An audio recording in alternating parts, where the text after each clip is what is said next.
અભય થઈને નિષ્પક્ષતાથી નિરપેક્ષ રીતે વાસ્તવિકતાનો અરીસો રૂપી સચોટ માહિતી લાવતો સત્યની સાથે અભય ટાઈમ્સ।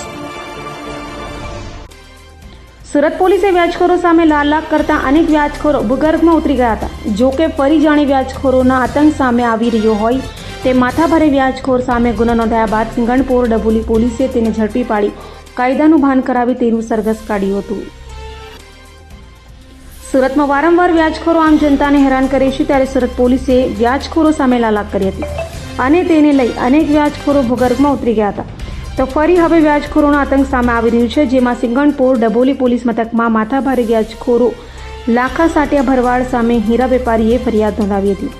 હીરા વેપારીને ધમકાવી 25,000 બળજબરીથી લઈ લીધા હોવાનું અને અગાઉ મકાન હડપ કર્યા બાદ હવે ગામની જમીન પર વ્યાજખોરે દાનત બગાડી હોવાની ફરિયાદ નોંધાતા પોલીસે માથાભારે વ્યાજખોર લાખા સાટિયા ભરવાડને ઝડપી પાડી તેને કાયદાનું ભાન કરાવી સ્થળે લઈ જઈ ઘટનાનું રિકન્સ્ટ્રક્શન કરાવ્યું હતું।